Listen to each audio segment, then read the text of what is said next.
Welcome to episode 13 of today's Candor. I'm your host, Barika. Thank you as always for taking the time to tune in. In this episode, I'm discussing diving deeper and figuring out why you are wired the way you are, why you react to certain situations the way you do, why you react to certain people the way you do, and hopefully provide some tips that helped me figure out why I'm wired the way that I am.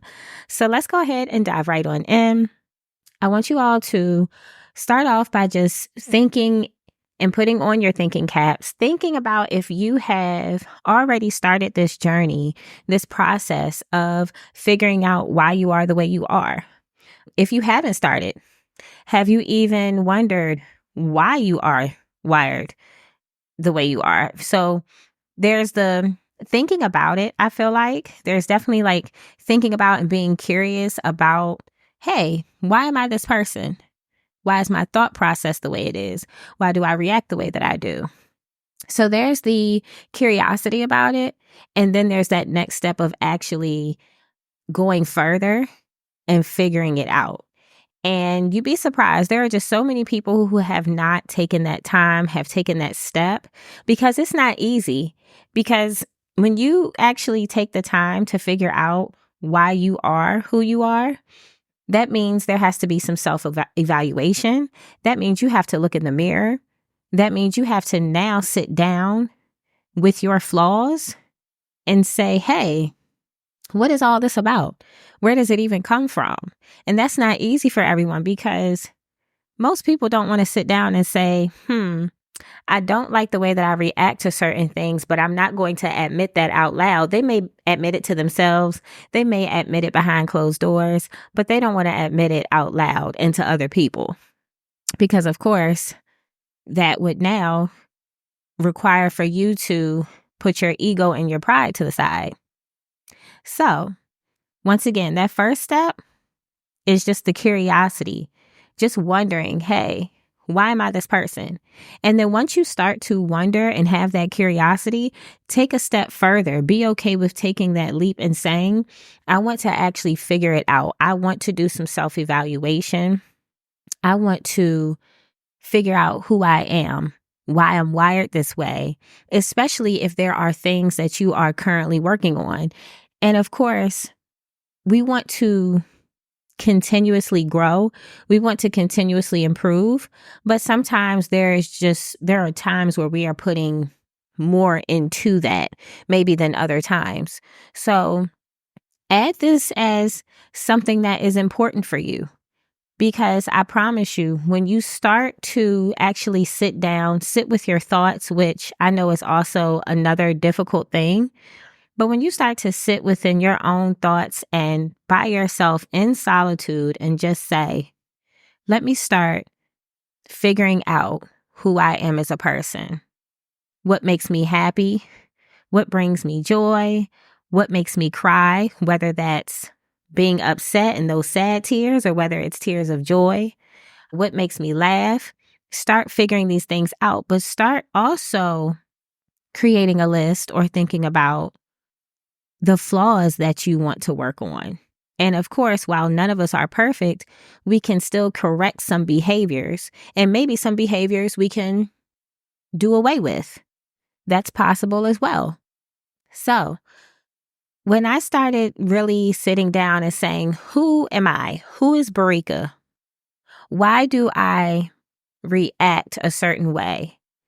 So in my early 20s, I felt like I would take a lot of stuff personal, whether that was while I was still attending college or, once I got into work after graduating college. But I would take things personal, but I didn't take the time then when it was actually occurring. I didn't take the time then to really break down why I took those things personal when I knew they wouldn't be directed at me. So I had to figure out, how do I stop doing that?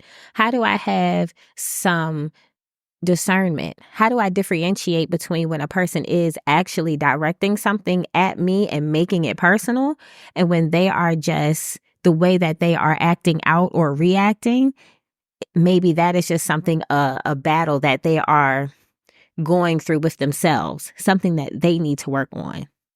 So I had to start figuring that out.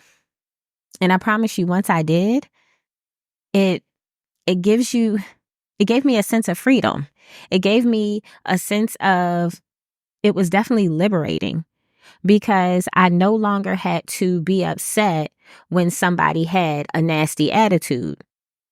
I no longer had to be upset or have my mood or my entire day changed because somebody was dealing with their own, battles, whether it was a simple or a minor problem, whether it was something extreme, whatever the case may have been. I had to figure out how to stop taking that on and saying, oh, well, this is being directed at me and me getting upset, or like I said, my mood or my day changing. It's unnecessary. Because when people have that kind of power over you, that's just what it is. They have that kind of power over you. And people don't think so, because they'll say, oh, well, I still was able to go on with the rest of my day. True. You may have very well been able to, for example, go through the rest of your workday or whatever you had on your agenda for that day, but you might have still been pissed off. And if you're still pissed off, or if you're still bothered, if that person was still able to rock your boat, they won. It's that simple. They won. They had that power over you. Because even though you might not be doing something very like outwardly and becoming a burden to others, if your mood or your entire day has changed, and we're not talking about something quick, like if somebody just ruffled your feathers for 15, 20 minutes or an hour maybe. If your entire day has changed because somebody has done something and it wasn't directed towards you, or it wasn't for you to take personal, that person has won. It's that simple. And I try to tell people all the time that when you go through something with someone, or something took place, even if it didn't necessarily deal with somebody who, you might have been close to and they were able to shift your mood. When you are still bothered by something someone has done, especially if it's been a long period of time, we're talking about years and years, it's not about necessarily forgetting that something has taken place. Because if your memory is very sharp like mine, you'll remember everything under the sun, minus maybe a couple things, of course. But it's not about forgetting what happened.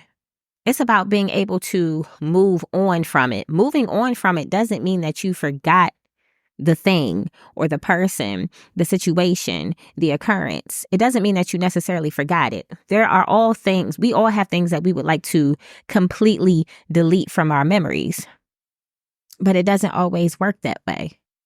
But being able to move on from something or someone or an occurrence means that it no longer bothers you. Whatever was able to get under your skin, you are past it. You say, I'm good. If that person's name comes up for whatever reason, it doesn't shake you. It doesn't faze you. And at the end of the day, you shouldn't be able to, I'd like to say if it was a particular person, more often than not, but if it's a particular person who bothered you, and let's say you all have mutual friends, hopefully those mutual friends, if they really are your friends, they're not bringing that person up around you, because they might know that it is going to rock your boat a little bit. But that's a different conversation. So, that's just one example of being able to just figure out why you're wired the way you are, how to work on it. Because you never want somebody to have the power over you where they are able to either say something, do something, and if this person is of no significance, no longer any significance in your world, but they can still phase you, you're not past it. And that's something you got to work on. But you got to figure out why you're wired that way first, because it's not going to be case by case. It's the principle of the matter. It's not going to be each situation. You have to figure out, okay, if it's not something significant or someone significant to me, it shouldn't even matter to begin with. Until you figure out why you are this person and why you're wired that way, you'll continue to react instead of saying, no, I'm good. and just staying to yourself, minding your business. And people don't like that. The drama-filled people love when you entertain their mess. They love that. That's what they want from you because that's their power over you. So you have to, that's just one example of being able to figure out why you are wired in such a way. But once again, with anything, with any example or any occurrence that you want to think about, or any trait that you may have, a behavior that you said, okay, you know what? I need to correct this or fix it or somehow change it. You have to shift. You have to shift. And that's fine. We all have things that we are continuously working on. And if you are not, that means that there's no growth. And that's not a good thing. And I want to say, if you have not already started this journey of saying, hey, who am I and why am I this way? It's never too late to begin this journey. We don't figure everything out in our teenage years or our 20s. I'm mid-30s now. We don't figure everything out overnight or by a certain age. It's never too late to figure out or start figuring out or just questioning who you are. It ends up also allowing you to navigate other situations. There are going to always be obstacles that are thrown your way. Life doesn't stop because you might have a lot of money now. Life doesn't stop because you think whatever you have established, like if you reached a certain goal and you accomplish that goal, life doesn't stop throwing obstacles at you. We just get better. We get better at dealing with the situations, dealing with the obstacles, but it doesn't stop. And so figuring out who you are and why you are wired the way you are, it helps you to navigate life, the good and the bad, the in-between. It helps you to navigate it because the way that you might have reacted to something when you were younger, you might not now. The way you might have dealt with something in your past, you might not now.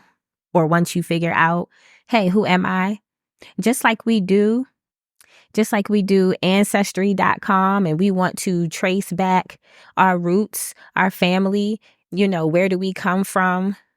Literally, you have to think about it in that way. So we like to know, where our ancestors are from.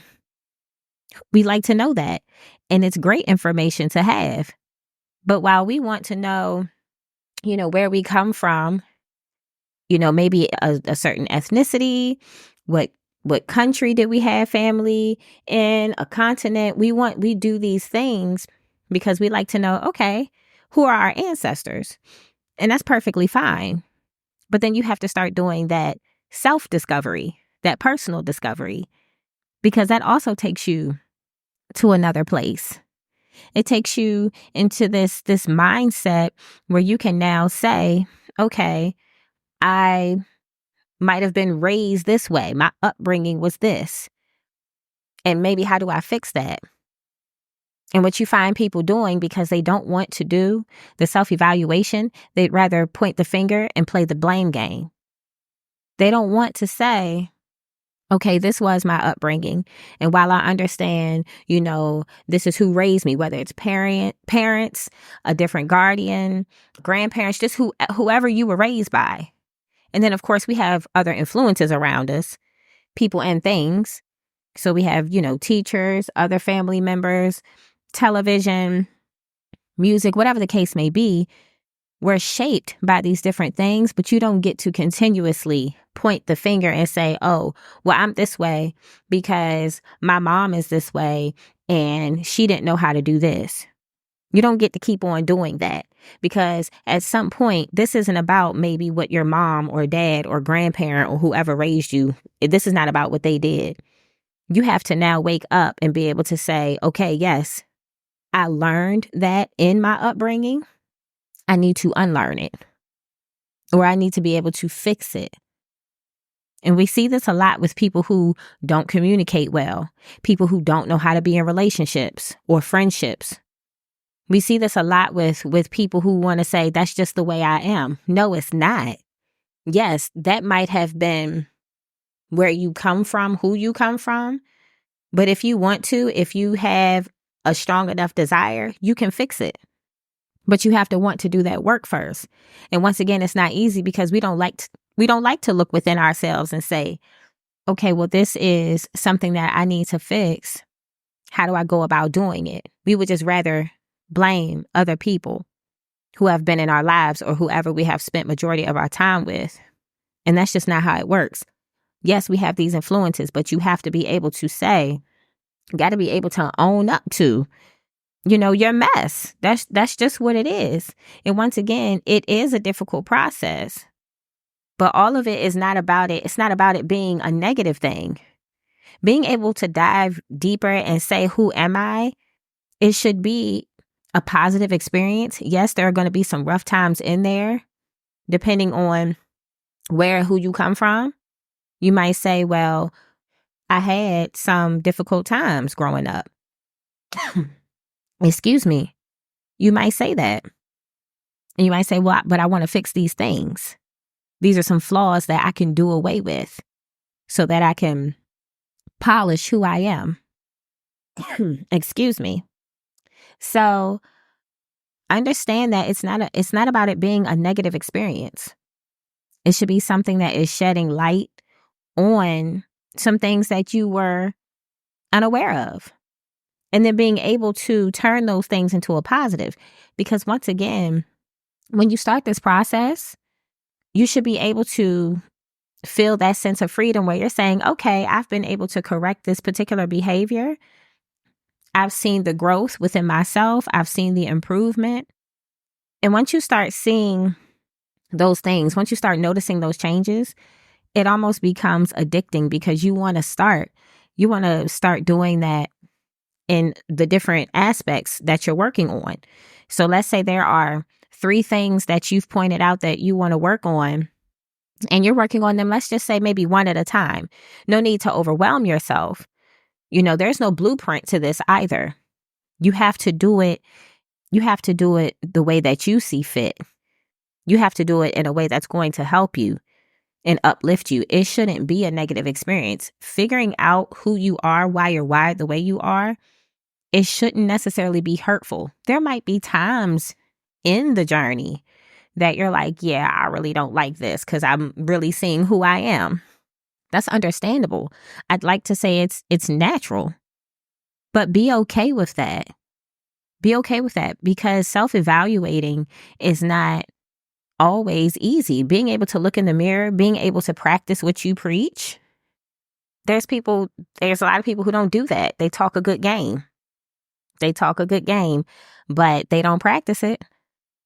So be able to look in the mirror and just being able to say, okay, I get it. I get why I'm this person. It's a beautiful thing. And when you stop blaming others or whatever the case may be, stop blaming others for who you are now.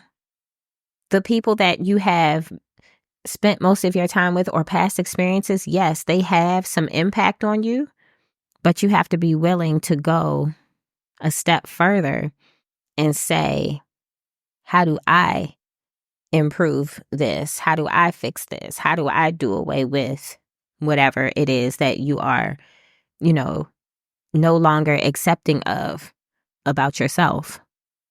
It's a challenge, but it should be something that you want to do. It should be something that you look forward to. And it should also come naturally. And as I always say, something that you can add to your gratitude journal. Just being grateful that you are on that journey, being grateful that you are improving yourself and seeing that growth. So I'll go ahead and end there. As always, please continue to follow, like, and share. I appreciate everyone's support and feel good about going on this journey. I always say, jot it down, write it down, because once you can pinpoint the feelings and the why, then you can begin connecting the dots and just better understanding who you are. So continue to follow, like, and share on Instagram. The podcast is, of course, on all major platforms: Apple Podcasts, Pandora, Spotify, Podbean, Amazon, you name it. So continue to share on there with everyone you know and anyone who you think will do some good by listening to these episodes. In the meantime, stay safe and stay candid.